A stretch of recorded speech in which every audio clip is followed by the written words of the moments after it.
Hello everyone, welcome to my channel. Student, आज हम लोग विषय हिंदी कक्षा छठी ज्ञान सागर का पाठ दूसरी पढ़ने जा रहे हैं। पाठ का नाम है चिट्ठी के अक्षर। ये एक कहानी है। इस कहानी के माध्यम से लेखक ये बताना चाहते हैं कि दृढ़ निश्चय और साहस के साथ अगर आदमी किसी चीज़ के लिए बार बार प्रयास करता रहे तो वो सफलता अवश्य पा सकता है और उसे सफलता मिलेगी। आज इस कहानी को हम लोग संक्षिप्त रूप में समझेंगे, उसके बाद इसको हम लोग पढ़ेंगे। एक बार की बात है कि लेखक के पास एक पत्र आया। एक लेखक थे, उनके पास एक पत्र आया जिस पत्र में उनके पास एक अखबार में छापने के लिए एक कविता की मांग की गई थी। लेखक पत्र के लिखावट से बहुत प्रभावित हुए। लेखक ने पत्र लिखने वाले महिपाल सिंह के पास एक कविता लिखकर भेज दिया। पहले महिपाल सिंह से लेखक की कोई जान पहचान नहीं थी। न कभी किसी का एक दूसरे को कभी किसी एक दूसरे को देखा ही था। यह लेखक के पास उनकी पहली चिट्ठी थी। इस प्रकार पत्राचार के माध्यम से दोनों में प्रेम हो गया था। इसी तरह पत्राचार करते हुए 1 साल 1.5 साल बीत गए। एक बार महिपाल सिंह ने एक पत्र में लिखा, अगर आपको इधर आना हुआ तो मेरे घर ठहरने की कृपा करेंगे। संयोगवश लेखक को एक शादी में उधर जाना पड़ा। लेखक ने इस बात की सूचना महिपाल सिंह को दे दी। लेखक जब शादी से छुट्टी पा गए तो महिपाल सिंह के घर उनसे मिलने गए। महिपाल सिंह लेखक को देखकर बहुत ही खुश हुए। बातचीत करते रहे। इसी बातचीत करने के दरमियान लेखक की दृष्टि महिपाल सिंह पर पड़ी। लेखक हैरान हो गए।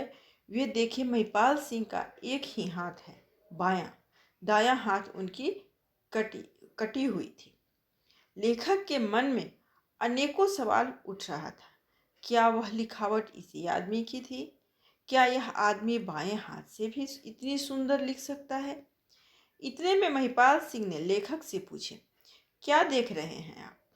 यही ना कि क्या पत्र लिखने वाला आदमी एक हाथ का है? क्या यह आदमी बाएं हाथ से भी इतनी सुंदर अक्षर में पत्र लिखा है? लेखक ने कहा, हाँ, आपने मेरे मन की बात भाप ली। इतने में महिपाल सिंह ने कहा कि दाएं बाएं से कोई फर्क नहीं पड़ता।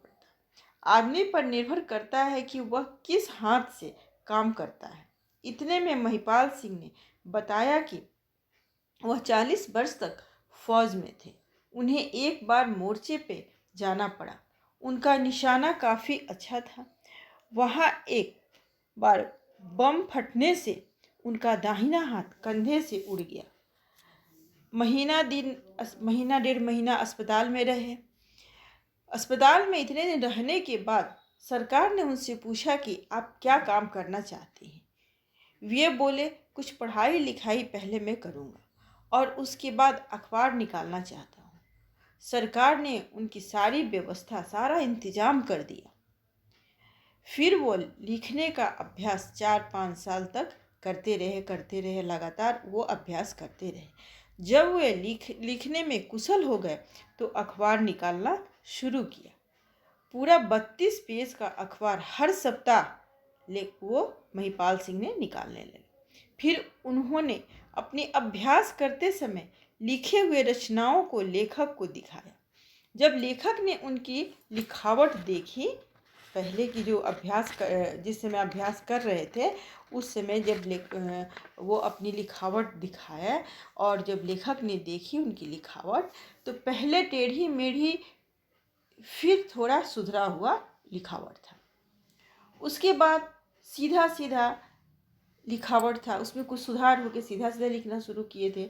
फिर सुंदर और उसके बाद सांचे में ढाला हुआ शब्द था। वो जो लिखावट थी वो पहले तो टेढ़ा मेढ़ा, उसके बाद सीधा सीधा लिखना, कुछ सुधरा हुआ। फिर उसके बाद जैसे जैसे प्रयास करते गए तो सीधा लिखावट लिखने लगे। उसके बाद खूब सुंदर सा लिखावट होने लगा।